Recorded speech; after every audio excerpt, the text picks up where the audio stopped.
लोग अब डिस्कस करने जा रहे हैं डिटेल में म्यूचुअल फंड्स के बारे में। म्यूचुअल फंड के ऊपर ये जो मैं सीरीज रिकॉर्ड करने जा रहा हूँ, सबसे विस्तृत, सबसे डिटेल और सबसे आसान सीरीज होने जा रही है। मुझे नहीं लगता इसके पहले किसी प्रोफेसर ने, किसी कंसल्टेंट ने, किसी एडवाइज़र ने म्यूचुअल फंड के ऊपर इतना डिटेल में और इतने सारे टॉपिक कवर करके इतने आसान भाषा में बताया होगा। अगर है तो बहुत अच्छी बात है, बट मेरा एफर्ट ये है कि मैं अपने देश के सभी नागरिकों को म्यूचुअल फंड के बारे में और फाइनेंशियल लिटरेसी के बारे में बता पाऊँ। मतलब बेसिकली मेरा ऑब्जेक्टिव ये है कि मैं जितना ज़्यादा फाइनेंशियल लिटरेसी बढ़ा सकता हूँ अपने देश में, वो मैं बढ़ाऊँ। फाइनेंशियल इंक्लूजन तो कुछ हद तक हो गया है जनधन योजना के बाद, लेकिन फाइनेंशियल लिटरेसी अभी भी बहुत कम है। और फाइनेंशियल लिटरेसी बढ़ाने में स्टॉक मार्केट उतना ज़्यादा कंट्रीब्यूट नहीं कर सकते हैं, क्योंकि स्टॉक मार्केट जो है वो काफ़ी रिस्की होते हैं। और हमारे यहाँ जो हिंदुस्तान के लोग हैं, हिंदुस्तान की जो पॉपुलेशन है, उसमें प्रॉब्लम ये है कि उनके पास इनकम बहुत ज़्यादा नहीं है, तो उनके पास खोने का मौका नहीं है, मतलब वो खोने की कैपेसिटी नहीं है, या दूसरे शब्दों में कहें टेक्निकल वर्ड्स में कि रिस्क टेकिंग कैपेसिटी बहुत ज़्यादा नहीं है इंडियंस के अंदर। क्यों? क्योंकि उनकी पर कैपिटा इनकम कम है, बहुत ज़्यादा पैसे हैं नहीं, और स्टिल हमारा देश अभी भी डेवलपिंग इकॉनमी है। और दुनिया की सबसे ज़्यादा गरीब पॉपुलेशन क्वांटिटी में, नंबर्स में हिंदुस्तान में ही रहती है। सबसे ज़्यादा गरीब, बिलो पॉवर्टी लाइन लोग हिंदुस्तान में ही पाए जाते हैं। तो हमारे पास बहुत ज़्यादा इस बात का स्कोप नहीं है कि हम कुछ भी लूज़ करें। यही रीज़न है शायद कि हमारा मतलब पिछले सैकड़ों सालों से जो बैंक फिक्स डिपॉजिट्स हैं वो सबसे ज़्यादा रिच रहे हैं। मतलब सारे लोग बैंक एफडी में इन्वेस्टमेंट करना पसंद करते हैं, या फिर पोस्ट ऑफिस में, या फिर किसान विकास पत्र या इंदिरा विकास पत्र में। तो किसान विकास पत्र या इंदिरा विकास पत्र में, और उसके बाद फिर एलआईसी में। इंडिया में लोग इन्वेस्टमेंट का मतलब समझते हैं LIC, bank FD, post office. बस यही तीन उनको मेन फाइनेंशियल इंस्ट्रूमेंट्स पता है जिसमें उनको लगता है कि इन्वेस्टमेंट होता है। जिसमें मैंने आपको पहले भी बताया है कि एलआईसी इन्वेस्टमेंट होता नहीं है। एलआईसी एक लायबिलिटी है जिसमें हमें प्रीमियम पे करना पड़ता है, और इंश्योरेंस कभी भी इन्वेस्टमेंट नहीं हो सकता, और हमें अपना इन्वेस्टमेंट और इंश्योरेंस अलग अलग रखना चाहिए। ठीक है। दूसरी चीज़, क्योंकि लिटरेसी लेवल ही इंडिया में बहुत कम है, और उसके बाद फिर अगर हम लोग फाइनेंशियल लिटरेसी की बात करें तो फाइनेंशियल लिटरेसी का तो ये आलम है कि इंडिया में एवरेज 20 स्कूल के पढ़े हुए स्टूडेंट्स जिन्होंने ग्रेजुएशन किया है, पोस्ट ग्रेजुएशन किया है, बीबीए किया है, बीकॉम किया है, एमकॉम किया है, एमबीए किया है इवन, और काफ़ी हद तक कुछ और भी कोर्सेज किए हैं, उनको भी प्रैक्टिकल नॉलेज ज़ीरो है। जब कंपनियां, या मैं कई बार अपनी कंपनी के लिए जहाँ पे मैं जॉब करता था, हायरिंग करता था, तो जो बंदे आते थे एमबीए करके, उनको कुछ भी नहीं प्रैक्टिकल नॉलेज होती थी, उनको कुछ भी नहीं पता होता था। मतलब वो एक सिंपल ग्रेजुएट और एक पोस्ट ग्रेजुएट एमबीए, वो उसमें कोई बहुत ज़्यादा डिफरेंस नहीं होता है, क्योंकि हमारा करिकुलम ही ऐसा है, बहुत ज़्यादा चीज़ें प्रैक्टिकली कराता नहीं है। और जो उसमें प्रैक्टिकल अप्रोच होता है कि आपको प्रोजेक्ट बनाने हैं, समर इंटर्नशिप करनी है, उसमें वो लोग क्या करते हैं, वो उसको 1500 में परचेज कर लेते हैं रिपोर्ट्स, और परचेज करके फाइल बना के प्रिंट निकाल के जमा कर देते हैं। तो जो प्रैक्टिकल काम उनको करने के लिए यूनिवर्सिटी या कॉलेज बोलता भी है, उसमें भी वो फ्रॉड कर लेते हैं अपने साथ। तो बेसिकली उनको लगता है कि मैंने ये टीचर को या कॉलेज को मूर्ख बना दिया, बट वो मूर्ख अपने आप को ही बना रहे होते हैं, क्योंकि इससे नुकसान उन्हीं को हो रहा होता है। तो ये जो म्यूचुअल फंड एक ऐसा इंस्ट्रूमेंट है, इसने इतनी ज़्यादा पावर दी है मिडिल क्लास को, लोअर मिडिल क्लास को, अपर क्लास को, सभी को, सभी के लिए बिल्कुल अप्रोप्रिएट इंस्ट्रूमेंट है। उसमें बहुत सारे ऐसे ऐसे प्लान्स हैं, ऐसे स्कीम हैं जो हर एक कैटेगरी के लोगों के लिए अप्रोप्रिएट हैं। जो जिनके पास ज़्यादा पैसा है उनके लिए भी ठीक है, जिनके पास मिडिल इनकम ग्रुप में बिलोंग करते हैं उनके लिए भी ये बहुत सारी स्कीम्स और प्लान्स अवेलेबल हैं उसके अंदर, और जो लोअर इनकम ग्रुप के लोग हैं उनके लिए भी उसमें स्कीम्स हैं। जिनको महीने का 1000 रुपये इन्वेस्ट करना है उनके लिए भी ऑप्शन है, और जिनको 1 करोड़ रुपये इन्वेस्ट करना है उनके लिए भी ऑप्शन है। तो ये एक बहुत बढ़िया प्रोडक्ट है, और पिछले कई सालों से बहुत अच्छे से ग्रो भी कर रहा है, और इसने इंडिया को की फाइनेंशियल लिटरेसी को भी काफ़ी बढ़ाया है, और फाइनेंशियली लोगों को बहुत स्ट्रॉन्ग भी बनाया है। और बहुत सारे लोगों ने तो फाइनेंशियल फ्रीडम अचीव भी कर लिया है with the help of mutual fund. तो सबसे पहले हम लोग ये समझते हैं कि म्यूचुअल फंड होता क्या है। जैसे कि इसके नाम से पता चल रहा है, बहुत सारे लोग मिलके एक पूल ऑफ फंड बनाया जाता है जिसमें सारे लोग एग्री करते हैं और उस पूल ऑफ फंड में सारे लोग कंट्रीब्यूट करते हैं, जिसको हम लोग कहते हैं SIP के थ्रू, लमसम के थ्रू कंट्रीब्यूट करते हैं। और एक असेट मैनेजमेंट कंपनी होती है जिसको हम लोग शॉर्ट में AMC कहते हैं। AMC में फंड मैनेजर्स एक होता है और उसके फंड मैनेजर की कुछ टीम होती है। तो एक स्टाफ होता है, फंड मैनेजर की टीम होती है जो मिलके उस पूल ऑफ मनी को मैनेज करती है। तो सबसे पहले असेट मैनेजमेंट कंपनी, तो इसको कंपनी कहना गलत होगा, ये बेसिकली ट्रस्ट होते हैं। तो असेट मैनेजमेंट ट्रस्ट होते हैं और ट्रस्ट एक टीम बनाती है, एक स्कीम लॉन्च करती है। सबसे पहले वो स्कीम सेबी से अप्रूवल लेने के बाद इक्विटी स्कीम हो सकती है या डेट ओरिएंटेड स्कीम हो सकती है। इक्विटी स्कीम मतलब वो स्कीम जिसमें स्टॉक मार्केट में शेयर्स में पैसा लगेगा। डेट स्कीम मतलब वो स्कीम जिसमें फिक्स इनकम इंस्ट्रूमेंट्स में पैसा लगेगा, बॉन्ड्स में पैसा लगेगा, NCDs में पैसा लगेगा, गवर्नमेंट सिक्योरिटीज़ में पैसा लगेगा, ट्रेजरी बिल्स में पैसा लगेगा, लोगों को लोन दिया जाएगा, कॉर्पोरेट्स को लोन दिया जाएगा, इस तरह के फिक्स डिपॉजिट, इन सब में इन्वेस्टमेंट होगा। तो वो आपका डेट इंस्ट्रूमेंट्स होते हैं, डेट म्यूचुअल फंड्स होते हैं। तो यानी कि सबसे पहले दो तरह के फंड हो गए, एक इक्विटी कैटेगरी के, एक डेट कैटेगरी के। फर्दर इक्विटी मतलब स्टॉक मार्केट से रिलेटेड, जिसमें शेयर्स आएंगे। अब उनको फर्दर कई और सब कैटेगरीज में डिवाइड किया गया है, जैसे large cap fund, mid cap fund, small cap fund, hybrid fund, arbitrage fund. तो जनरली जो आर्बिट्राज फंड होते हैं वो मैंने आप लोगों को इससे प्रीवियस लेक्चर में बताया कि NSE BSE में आर्बिट्राज अपॉर्चुनिटी मिलती रहती है। मैंने आपको नेस्ले में एक प्रैक्टिकल करके दिखाया था, याद है आप लोगों को? आर्बिट्राज कोई बताएगा क्या होता है? और BSE का जो डिफरेंस होता है उसमें। तो ये तो एक चीज थी। इसके अलावा भी आर्बिट्राज में कई और टूल्स होते हैं, जैसे फ्यूचर और कैश में भी आर्बिट्राज होता है। ठीक है, तो फ्यूचर और कैश में आर्बिट्राज वो भी हम लोग आगे चल के सीखेंगे कैसे क्या करते हैं। तो अभी हमें फिलहाल ये समझ लेते हैं कि आर्बिट्राज फंड एक ऐसा फंड होता है जिसमें रिस्क फ्री होता है।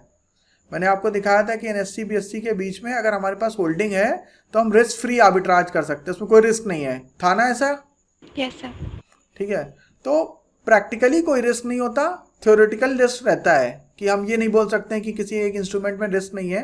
तो थ्योरी में ऐसा नहीं बोल सकते, बट प्रैक्टिकल में पता है कि हाँ वाकई में कोई रिस्क नहीं है। भाई हमें एक जगह खरीदना है, एक जगह बेच देना है, खत्म बात, नेट में पोजीशन जीरो, कोई रिस्क नहीं है। ठीक है, तो इस तरह से आर्बिट्राज फंड जो है वो इक्विटी का टैक्सेशन देते हैं, बट रिटर्न देते हैं वो डेट वाला। 4-5%, 6% के रिटर्न आ रहे हैं, 3.5 से 6% के रिटर्न बना रहे हैं इधर कुछ आर्बिट्राज फंड। तो मतलब FD के इक्विवेलेंट रिटर्न वो बनाते रहते हैं और आपको साथ ही साथ वो इक्विटी का टैक्सेशन दे देते हैं। तो इसलिए जो लोग FD करते हैं उनके लिए बेहतर होगा, और वो हायर टैक्स ब्रैकेट में आते हैं तो उनके लिए बेहतर होगा कि वो आर्बिट्राज फंड में इन्वेस्टमेंट करें, क्योंकि आर्बिट्राज फंड में जब इन्वेस्टमेंट करेंगे तो उनका long term capital gain exempt हो जाएगा। ठीक है, और वो इक्विटी कैटेगरी में रहेगा अगर वो 1 साल से ज़्यादा होल्ड करते हैं उसको। तो फिर उसके बाद आते हैं हाइब्रिड फंड्स। हाइब्रिड फंड में डेट और इक्विटी मिक्स होता है। हाइब्रिड फंड को फर्दर कई सब कैटेगरीज में डिवाइड किया जाता है, जैसे इक्विटी सेवर फंड जिसमें अप्रॉक्स लोअर साइड में 20% तक इक्विटी हो सकता है। फिर बैलेंस एडवांटेज फंड जिसमें लोअर साइड में 30-35% तक इक्विटी हो सकता है, बाकी सब डेट में होगा। फिर बैलेंस फंड जिसमें 65-35 का रेशियो होता है, 65% इक्विटी, 35% डेट। ठीक है, तो मिनिमम 65% इक्विटी रखनी ही पड़ेगा उसमें। फिर उसके बाद लार्ज कैप कैटेगरी आई, यानी कि सबसे कम रिस्क हुआ आर्बिट्राज में, फिर थोड़ा सा रिस्क बढ़ा, सबसे कम रिस्क हुआ आर्बिट्राज फंड में जो कि इक्विटी कैटेगरी का फंड है, कोई रिस्क नहीं है इसमें। सेकंड आया आपका equity saver fund. Equity saver fund में इक्विटी 20% तक हो सकती है मिनिमम, और मैक्सिमम चाहे 40%, 35-40% तक ले सकते, तो वो इक्विटी सेवर फंड हो गया। उसके बाद फिर बैलेंस एडवांटेज फंड, उसमें 25-30% तक की लोअर साइड में इक्विटी होगी, और फिर उसके बाद उसको ज़रूरत पड़ने पे बैलेंस एडवांटेज फंड में आपका जो इक्विटी है वो मिनिमम साइड में 30-35% तक रह सकता है। तो थोड़ा सा रिस्क बढ़ गया, अभी 20% था, अभी 30-35% पे आ गया। फिर बैलेंस फंड में थोड़ा और बढ़ गया रिस्क, इक्विटी और बढ़ गई, 65% तक पहुंच गई। फिर उसके बाद आया लार्ज कैप फंड, ये 100% इक्विटी हो गया, अब डेट खत्म हो गया, फिक्स इनकम खत्म हो गया, पूरा का पूरा इक्विटी है, लार्ज कैप है, लेकिन टॉप 100 स्टॉक्स ही होंगे इसके अंदर। फिर इसके बाद आएगा मिड कैप फंड। अब ये थोड़ा और रिस्की हो गया, इसमें 101 से लेके 250 तक के स्टॉक्स होंगे, यानी कि 150 मिड कैप स्टॉक्स होंगे इसके अंदर, ठीक है। फिर आया उसके बाद स्मॉल कैप फंड, नहीं मिड कैप के बाद एक और कैटेगरी बना दी गई है, इसको कहते हैं फ्लेक्सी कैप। फ्लेक्सी कैप या मल्टी कैप फंड्स। तो मल्टी कैप फंड्स में तो 33% लार्ज, मिड और स्मॉल होते हैं। फिर एक फ्लेक्सी कैप कैटेगरी होती है। फ्लेक्सी कैप में क्या होता है कि इसमें फ्लेक्सिबिलिटी होती है अब फंड मैनेजर के पास कि वो as per requirement, as per market condition, large, mid या स्मॉल में से जो मर्जी है उसकी जितने रेशियो में या जितने परसेंटेज में जिसको रखना चाहे रख सकता है। अगर उसकी मर्जी है 90% स्मॉल में रखना चाहता है, 5% मिड और 5% लार्ज रखना चाहता है तो रख सकता है। उसकी मर्जी है 80% लार्ज रखेगा, 10% स्मॉल रखेगा, 10% मिड रखेगा तो रख सकता है। मल्टी कैप मल्टी कैप में तीनों होते हैं equal equal equal, 33% 33% large cap, 33% mid cap, 33% small cap, ठीक है। सर मल्टी और फ्लेक्सिबल तो एक ही हो गया ना फिर? नहीं, कहाँ एक हो गया। फ्लेक्सी में मैंने बताया कि अब इसमें उसमें तो तीनों इक्वल इक्वल होंगे, लेकिन फ्लेक्सी कैप में फंड मैनेजर का मर्जी है कि वो 70% 60% स्मॉल कैप रखना चाहता है, 30% मिड कैप रखना चाहता है, 10% लार्ज कैप रखना चाहता है तो रख सकता है। मल्टी कैप में नहीं रख सकता। मल्टी कैप में उसको लगभग बराबरी रखना पड़ेगा, या मैक्सिमम लिमिट होती है 50% तक की, कि एक में 50% तक ही जा सकते हैं मैक्सिमम, ठीक है। फ्लेक्सी कैप में जैसे मर्जी अपना कर लो। फिर उसके बाद नेक्स्ट कैटेगरी आती है आपकी small cap funds. Small cap fund सबसे ज़्यादा रिस्की, सबसे ज़्यादा वोलेटाइल। और उसके बाद एक और कैटेगरी आती है, इसको कहते हैं थीमेटिक फंड्स या सेक्टोरियल फंड्स। जैसे बैंकिंग सेक्टर पे पूरा एक फंड बना दिया गया, उसमें सारे बैंक के स्टॉक्स होंगे, प्राइवेट PSU या खाली PSU या खाली प्राइवेट, डिपेंड करता है जैसी थीम उसकी। फिर जैसे अभी digital fund, IT fund, FMCG fund, pharma fund, consumption theme, तो ये थीमेटिक फंड हो गया, कंजम्पशन थीम पे काम करेगा। रूरल थीम, रूरल इकोनॉमी से जिसको एडवांटेज होने वाला है उन शेयर्स को रखेगा। MNC थीम, मल्टीनेशनल कंपनियों को जो इंडिया में लिस्टेड है उनको ही रखेगा। तो थीमेटिक और सेक्टोरियल फंड्स होते हैं। ये क्लियर हुए? यस। थीमेटिक और सेक्टोरियल डिफरेंट हैं। सेक्टोरियल अलग है, थीमेटिक अलग है। आप मिक्स भी कर सकते हैं। डिफरेंस है? बताइए, कोई बताएगा? सर थीमेटिक में एक थीम के ऊपर होता है, और जो सेक्टोरियल है वो बेसिकली एक सेक्टर के ऊपर बेस होता है। हाँ, तो बहुत नैरो डिफरेंस है, ये आप एक भी मान सकते हैं। जैसे फॉर एग्जांपल बैंकिंग फंड, तो बैंकिंग सेक्टर फंड एक सेक्टोरियल फंड है, लेकिन मैंने कहा कंजम्पशन फंड, तो कंजम्पशन फंड तो बेसिकली वैसे तो FMCG सेक्टर का फंड हो गया, वो सारे FMCG स्टॉक्स होंगे उसमें, लेकिन वो कंजम्पशन फंड के नाम से बनाया है। तो उन्होंने क्या किया, कंजम्पशन में उन्होंने हो सकता है बैंकिंग को भी डाल दिया और HDFC भी खरीद ले उसी में, क्योंकि वो भी लोग बैंकिंग सर्विस से कंज्यूम करते हैं, ठीक है, ऐसा हो सकता है। तो थीमेटिक फंड एक थीम पे काम करेगा, जैसे रूरल इंफ्रास्ट्रक्चर पे काम कर रहा है तो एक इंफ्रास्ट्रक्चर फंड हो गया, एक रूरल इकोनॉमी फंड हो गया, कि जो रूरल इकोनॉमी के डेवलपमेंट से जिन शेयर्स को एडवांटेज मिलने वाला है उनको वो अपने फोलियो में रखता है फंड मैनेजर। तो यहाँ पे ये सारे फंड्स हो गए।